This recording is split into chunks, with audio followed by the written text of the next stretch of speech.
నమస్తే అండి, welcome to my channel Lakshmi Ramana recipes. ఈరోజు మనం మంచి రుచికరమైన టమాటో రైస్ని ఈజీగా టేస్టీగా ఎలా తయారు చేసుకోవాలో చూద్దామండి. ఎప్పుడైనా మనం కర్రీస్ బోర్ కొట్టినప్పుడు లేదు వెజిటబుల్స్ లేనప్పుడు అలాంటప్పుడు ఈ విధంగా టమాటో రైస్ చేసుకొని పెరుగు చట్నీతో తింటే చాలా టేస్టీగా ఉంటుందండి.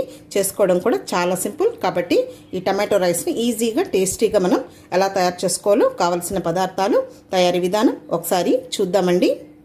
ఈ సైజ్ కప్పుతో బాస్మతి రైస్ని నేను ఒక 10 నిమిషాల ముందు ఒకసారి వాష్ చేసుకొని వాటర్లో నానబెట్టి పెట్టేశానండి. ఇవి 250 గ్రాముల బాస్మతి రైస్ అండి. ముందుగా స్టవ్ వెలిగించుకొని కుక్కర్ పెట్టేసుకోవాలి. ఇందులో ఒక 2 టేబుల్ స్పూన్ల నూనె వేసుకోవాలి. 1 టీ స్పూన్ నెయ్యి వేయాలి. ఇప్పుడు ఆయిల్ వేడెక్కిందండి. కొద్దిగా దాల్చిన చెక్క వేయాలి. 2 ఇలాచీలు, 3 లవంగాలు, కొద్దిగా బిర్యానీ ఆకు వేసుకోవాలి. 2 పచ్చిమిరపకాయని ఇలా ముక్కలు కట్ చేసి వేసుకోవాలి. అలాగే 2 మీడియం సైజు ఉల్లిపాయని ఇలా ముక్కలు కట్ చేసి వేయాలి. ఉల్లిపాయ ముక్కల్ని ఒక 2 నిమిషాలు ఫ్రై చేసుకోవాలండి. ఇప్పుడు ఇందులో 1 టేబుల్ స్పూన్ అల్లం వెల్లుల్లి పేస్ట్ వేయాలి. ఇది పచ్చి వాసన పోయే వరకు ఫ్రై చేయాలి.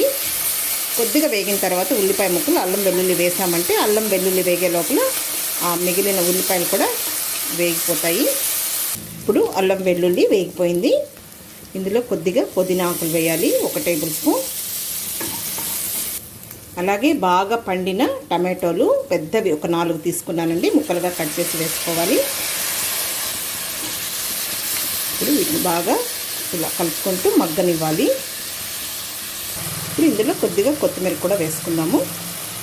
అలాగే ఒక 1/4 టీ స్పూన్ పసుపు పొడి, 1 టీ స్పూన్ కారం పొడి, 1/4 teaspoon garam masala powder, 1/4 teaspoon ధనియాల పొడి.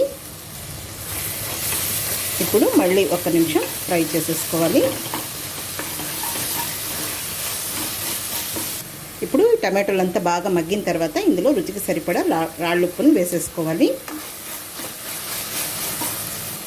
ఇప్పుడు రైస్ని వేసేసుకుందాము. ఇప్పుడు ఈ రైస్ని 1 నిమిషం ఇందులో ఫ్రై చేసేసుకోవాలి. ఇప్పుడు ఇందులో నీళ్ళని యాడ్ చేసుకోవాలండి. 1 కప్పు రైస్కి 1.5 కప్పు నీళ్ళు అయితే సరిపోతాయి. ఇప్పుడు ఒకసారి కలుపుకోవాలి. ఇలా రైస్ని కలుపుకోవాలి. ఇప్పుడు కుక్కర్కి మూత పెట్టేయాలి. మీడియం ఫ్లేమ్లో ఒక 2 విజిల్స్ వస్తే సరిపోతుంది. ఓకే అండి, రైస్ ఉడికిపోయింది. ప్రెషర్ అంతా పోయిన తర్వాత తీసి చూస్తే చూడండి బాగా పర్ఫెక్ట్గా వచ్చింది. ఇప్పుడు రైస్ని డిష్ అవుట్ చేసేసుకుందాం.